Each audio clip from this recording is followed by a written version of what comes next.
Krówka na tle gór, na koniec. Dzień dobry. Hej. Mu.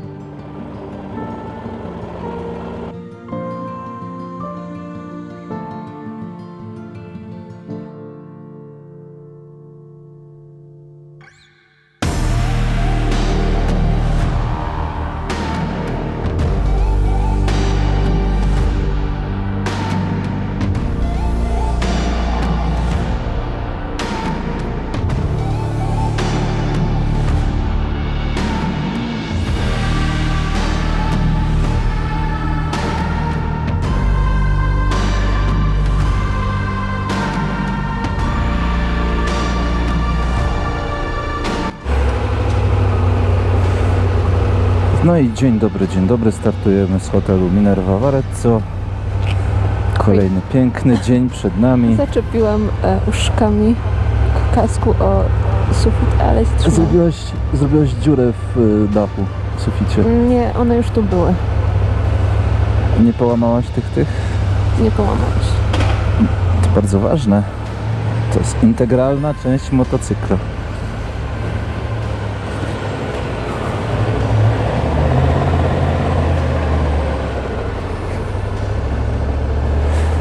O, słoneczko, super. Na pewno nie zmarzniemy na początku.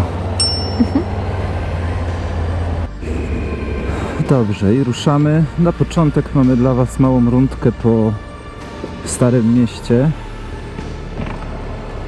Zobaczymy, jak tam wygląda to za dnia, bo zwykle widzimy to miasteczko wieczorem. Zwykle, aż 2 razy. Ale przejedziemy się po uliczkach. Coś nagramy. Przejeżdża się przez taką bramę. Całe Stare Miasto jest ogrodzone murem.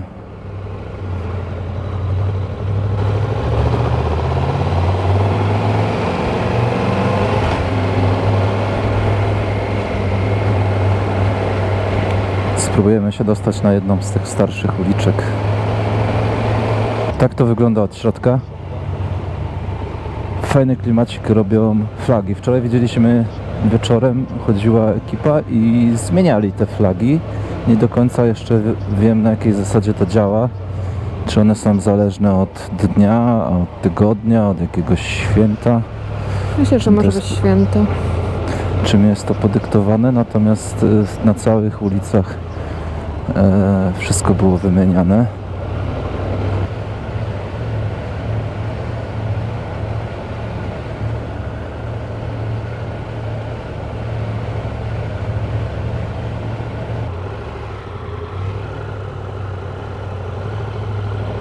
Przed nami chyba będzie ten park duży, jeśli się nie mylę.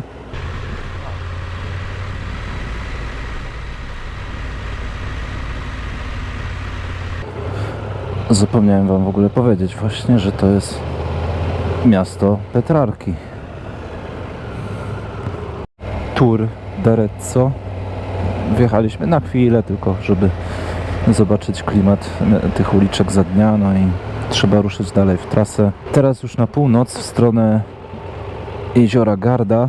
Ciężkie są na początku te zakręty 180 w górach. Do nauczenia się, wydaje mi się, dużo ludzi tam popełnia jakiś błąd, jak wiedziesz za wolno albo za mocno się pochylisz. No to tam jest... Znaczy one nie są niebezpieczne, Tam no bo jedziesz... zwolnić i bardziej pionowo. Utrzymać No ale moc. jak się nie pochylisz, to nie wejdziesz w zakręt, nie? Tam nie ma szansy jechać prosto i sobie tak jak na, nie wiem, na stację wjeżdżasz bez Ale często pochylania. przy tych 180 stopni zauważam, że na początku jednak zwalniasz i bardziej prostujesz, żeby nie wejść całkiem pochylony. I z czasem, przez to, że jest pod górę i w prawo, to i tak mimowolnie ci się kładzie, tylko mniej. Wiesz co, jest taka zasada, że starasz się prostować każdy zakręt maksymalnie, czyli jeżeli jest już i tak ciasny zakręt, to ja nie chcę go ścieśniać bardziej i wchodzić po najbliższej linii i jeszcze się kłaść, tylko wyjeżdżam jak najdalej do zewnątrz i staram się jak najprostszym łukiem go zrobić, nie? Żeby było troszeczkę łatwiej w niego wejść. Tak samo jak masz te serpentyny, które tak wchodzi jeden w drugi, no to jedziesz od jednej linii do drugiej, bo starasz się jak najbardziej prostą linię zachować jadąc, żeby nie musieć za każdym razem się jakoś bardzo składać albo hamować. Taka trochę ekonomia zakrętu. No dobra, dzisiaj mamy lepszą trasę niż rok temu na ten moment. Co prawda wpadamy z miejscowości w miejscowość, ale jest przynajmniej ładnie dookoła. Całkiem ładnie. Całkiem ładnie.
Drugi w dalszym ciągu między polami straciliśmy wszelką nadzieję Oraz węch. oraz węch. Ale nie humor. Jedziemy. Pojedzono. Dobra. Krótki postój w Lidlu na Pepu i lecimy dalej przydzierać się przez pola pełne much. Po 200 dniu nie daliśmy rady, musieliśmy się zatrzymać na postu. Bo tak było, już nie chciałem mówić tego, bo to myślałem, że jest oczywiste, że już minęło 198 dni i w końcu znaleźliśmy sklep i w końcu mogliśmy coś zjeść, ale mieli tylko krakersy. A woda była sprzedawana tylko w proszku. Ale poradziliśmy sobie, bo ugotowaliśmy ten proszek na silniku od motocykla. Cywilizacja po 700 dniach przez pola.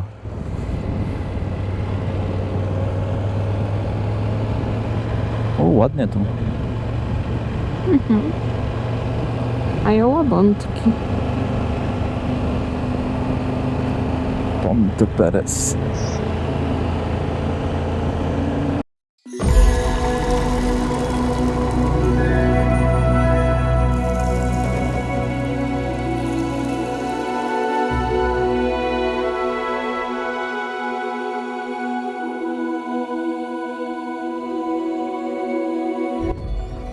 I przełączyłem na dalszą część trasy. Z tego co się orientowałem, jest tutaj droga szutrowa, więc liczę na to, że troszeczkę pojeździmy. Zobaczymy co zastaniemy. Na razie próbuję znaleźć wejście.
Co zakręt to coś nowego. O, uwaga. Super widok. W każdą stronę coś innego. Ma serduszko na czole. I ładnie patrzy. Dobra, wyłączamy sobie offroada. I jak tu wyjechać? Chyba tam najlepiej. Ładny widoczek i faktycznie rozległa Verona. No a to musi być Garda, no bo co innego. Takie duże.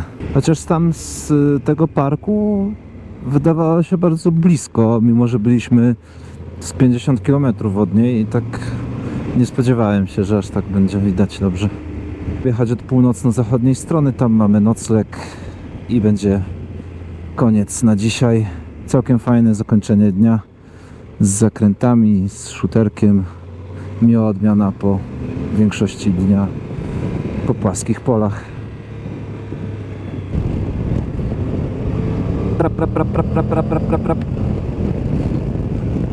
Aż mnie poderwało do tyłu przez chwilę.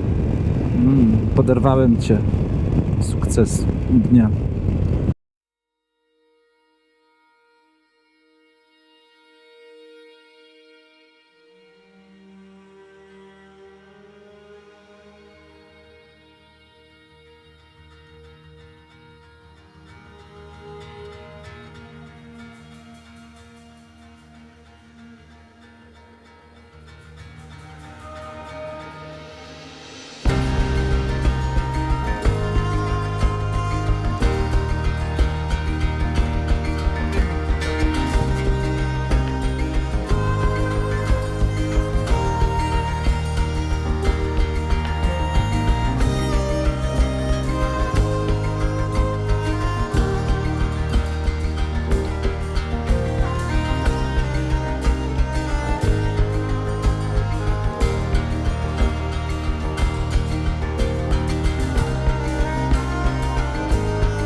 Się zbliżamy do naszego miejsca. Ło, ile motocykli tutaj.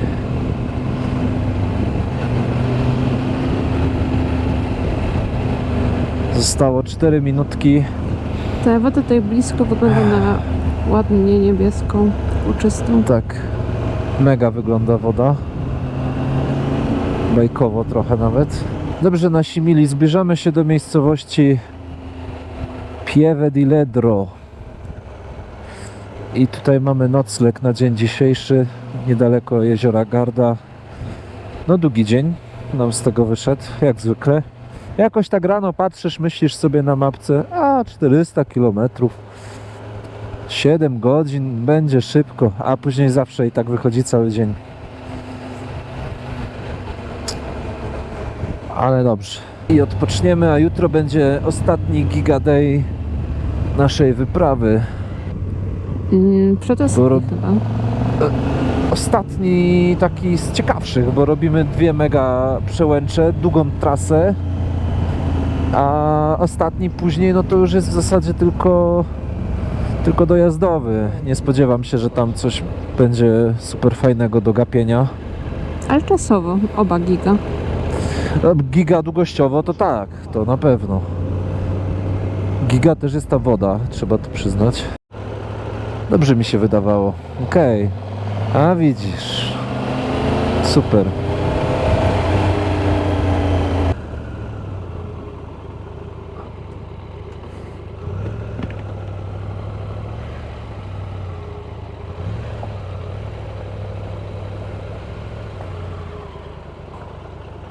Dobra. No i dojechaliśmy. Ładne miejsce? Bardzo ładno. Dobra, to kicaj, a ja idę ogarnąć hotel. I kończymy na dzisiaj.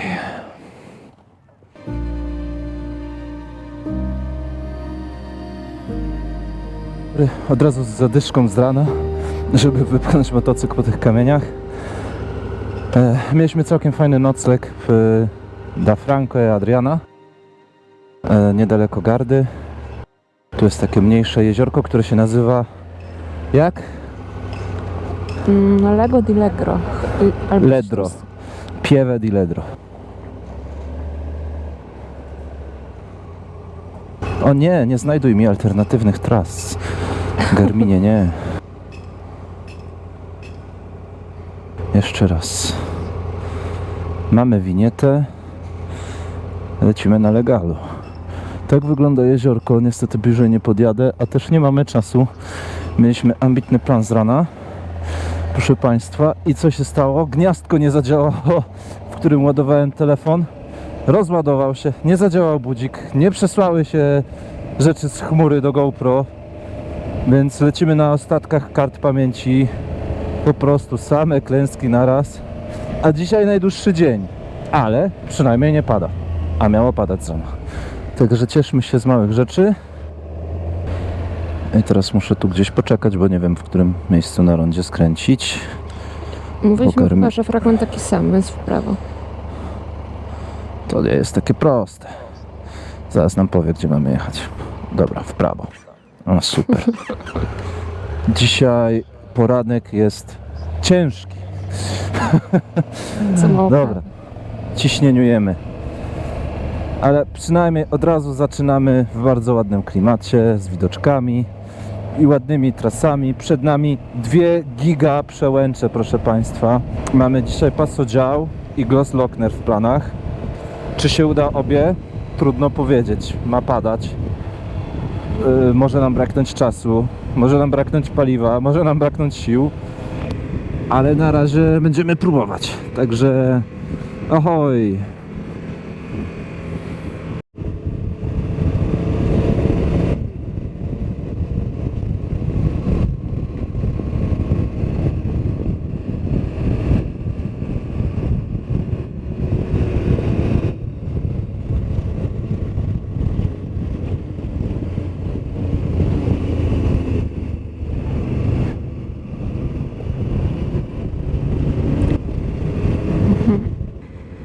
Dobra, nie będziemy się na zaś zastanawiać, co będzie, to będzie. Damy sobie radę ze wszystkim. Trasa wyznaczona, nie ma objazdów. Zrealizowaliśmy jak do tej pory w zasadzie 100% planu naszego tripu całego. Tak się do nich podjeżdża. Tak się przesuwa perspektywa. Dociera do ciebie, że są ogromne. I że nie są wcale tak blisko, jak się wydaje, nie? To jeszcze wierzchołek. Tak wygląda spełniona przyczepka. Ale się cieszę. Bardzo się cieszę. Pocieszmy się z nią. Dobra. Arrivederci. Jedzie tam ktoś w środku? Puste wraca. Tak, akurat pusty. Wszystkie puste jadą. Smutno.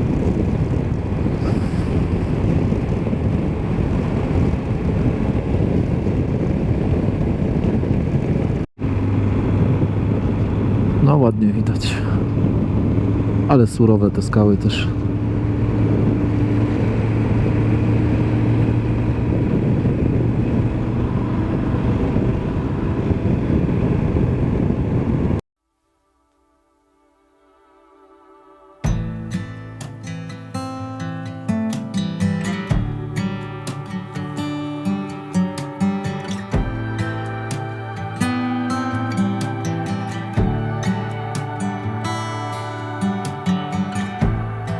Cold coffee, my old boots are by the door.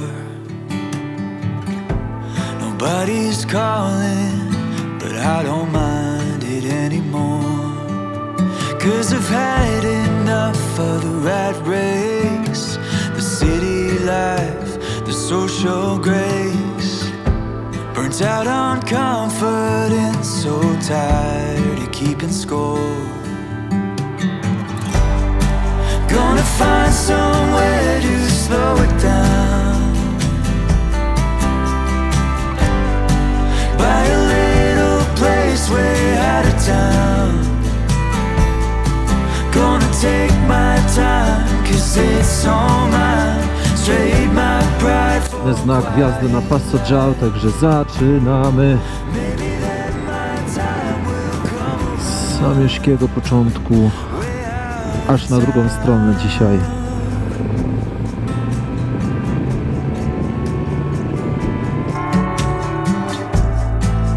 down in the hills of old Topanga Road. There's a place I go to ease a weary soul. I could hide away above the sea, smoke my stuff, talk to the trees, get myself a dog and build a heart of gold. Gonna find somewhere to slow it down, buy a little place way out of town. Gonna take my time, 'cause it's all mine. Trade my pride for quiet life. Maybe then my time will come around, way out of town.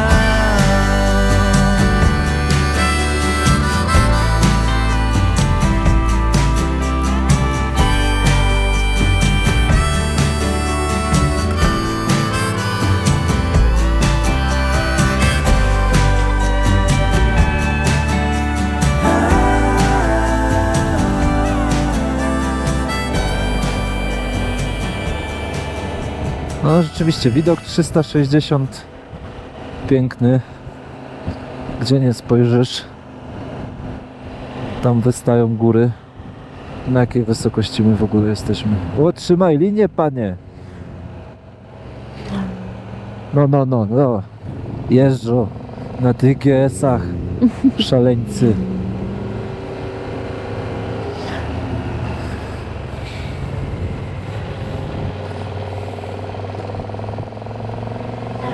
Jesteśmy na 2170 metrów, a to już prawie na szczycie. Szybko poszło.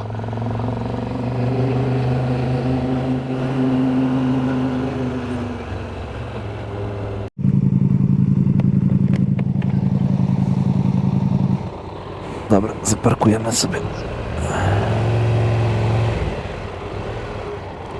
Nie to w roku? Tyłem wjadę, wiesz? Zejdź Okej. sobie. Ciekawe, co jeszcze przed nami, jak będziemy zjeżdżać. Sporo? Ale no, dzieje się tutaj w dolince. Uuu, Ale ogólnie no, widok jest 360 w każdą stronę, piękne góry. Ale chyba najbardziej ze wszystkich gór, jakie widzieliśmy do tej pory, te mi się podobają.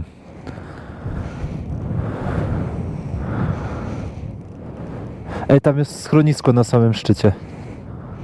na samym Znaczy, no, samym? Prawie, no. Na A tym tam hardkorowo. jest gdzie iść faktycznie. Teraz kierunek Austria.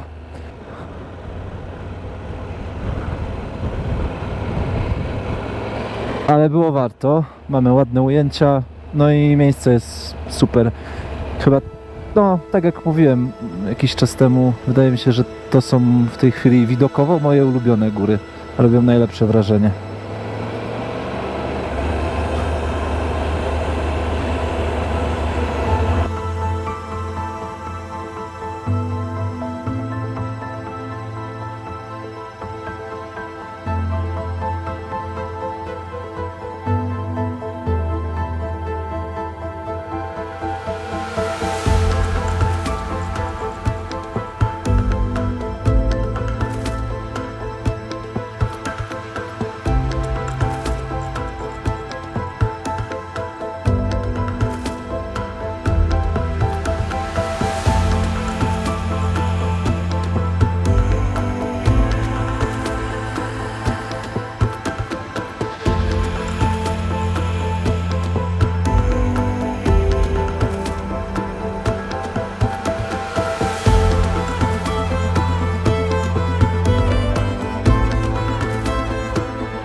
Fajne drzewko.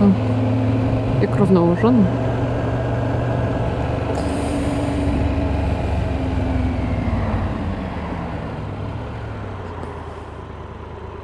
O, tanie paliwko.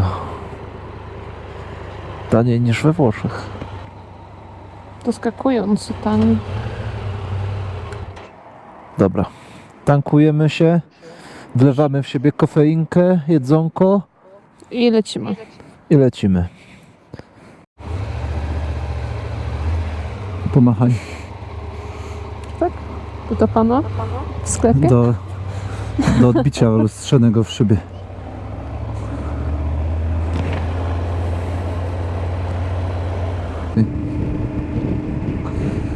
No i ciężko się przestawić po tych 7000 km, gdzie było non-stop uga-buga. I nagle austriacki styl jazdy. Od razu, od granicy. Powiem Ci, że to była frajda w sumie. Ta pewna swoboda. Czułem się tam dobrze. Znowu ładne widoczki. Fajnie widać te góry po prawej znowu. Mieliśmy nie używać słowa fajnie i zacnie. Więc jak je widać? Wybitne, wysokie góry. Arcymistrzowskie. Niecodzienny widok. Powodzenia dla mnie w tłumaczeniu tego na angielski później napisami. Wymyśl więcej takich.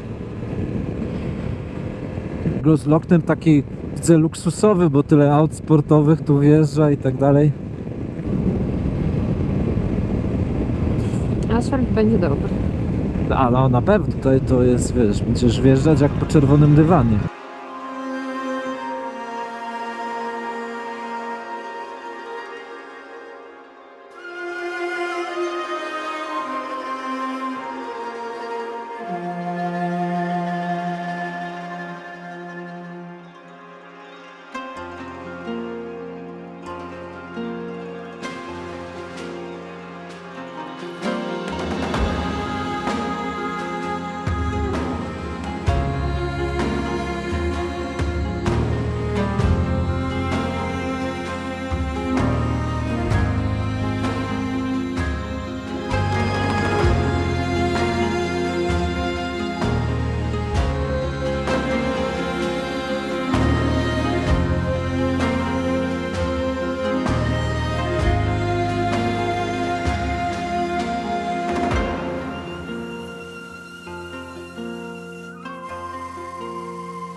te górki tutaj i powoli będziemy opuszczać rejon.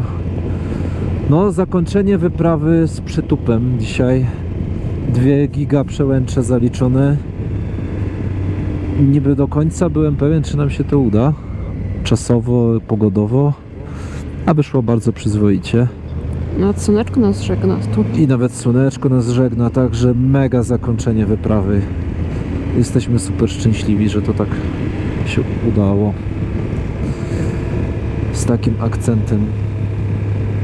Plus kasku teraz jest taki, że nagle jest fajny, bo grzeje w główkę. Tak. Nie, No i tym wszystko sposobem z narzekania na 40 stopni narzekamy nagle zimno i trzeba się ubierać. grzeje. Nie, obiecaliśmy sobie, że nie będziemy narzekać. Znaczy ty narzekasz, ja nie narzekam. Ja też nie narzekam. Narzekasz? Widzę po tobie, Nie. że narzekasz. Ja tylko się ubieram na cebulkę. A później się tym palcem podrapiesz po nosie i co będzie? Nie. Nie. Byliśmy na postoju, zrobiliśmy drobne papu w postaci burgera. Pierwszego na tym wyjeździe, żeby nie było. Ładnie jedliśmy. No i Potwierdzam. chyba będziemy żegnać się powoli z tymi górami i przełęczami i tym wszystkim fajnym. Zostały nam już tylko drogi dojazdowe. Powolutku. Została nam tylko droga dojazdowa na nocleg. 2 godzinki w okolicy Linz. No i jutro już Polska. Jeszcze zaczął padać deszcz. Także dosyć niefortunny obrót spraw na sam koniec. Zjeżdżamy szybko na stację, zdjąć mikrofony, no i jedziemy dalej.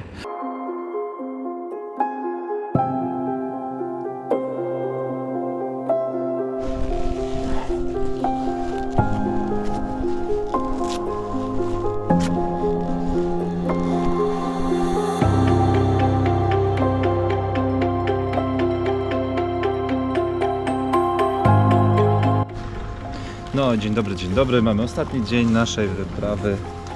Austria-Polska, jesteśmy w Linz, hotel San Magdalena.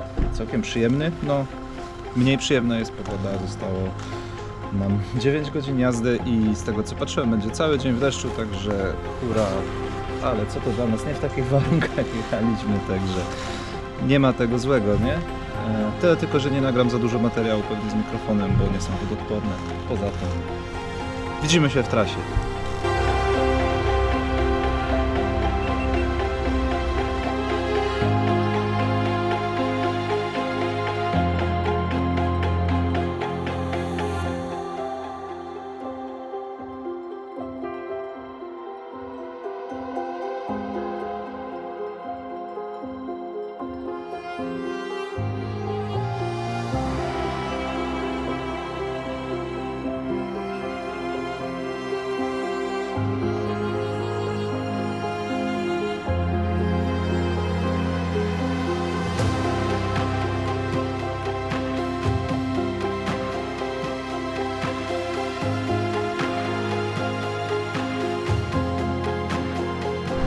Dobra, dziennik podróży. Sytuacja jest dość napięta. Mamy 11 stopni. Od rana padało cały czas. Zmokliśmy. Teraz jesteśmy już przy granicy z Czechami. Nie pada, ale z kolei wieje. I utrzymuje się takie 11-13 stopni, więc nie nadążamy się ogrzewać. Robimy często postoje na jakimś piciu, ale no to wystarczy na 2 minuty. Także jedzie się dość ciężko tym razem. Chyba najtrudniejszy dzień ze wszystkich. Ok, mamy tradycyjny automat i mamy austriacki automat. O co chodzi?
Dobra, słuchajcie, mamy godzinę 22, 23 w zasadzie. Dotarliśmy w końcu do garażu. Miało być 10 godzin, wyszło ponad 12. Calutką drogę w deszczu. Od 8 z hakiem rano, jak wyjechaliśmy. I cały czas między 9 a 11 stopni. Droga dzisiaj była sporym wyzwaniem, nawet jak dla nas. Przejechaliśmy już w wielu różnych warunkach. Dzisiejszy dzień dał nam w kość. Psychicznie i fizycznie wyzwanie. Ale dotarliśmy. Jakieś grubsze podsumowanie myślę, że już nagram jutro. Dzisiaj to jest tylko rozpakowanie się, ciepły prysznic i to będzie chyba na tyle. Także dzięki.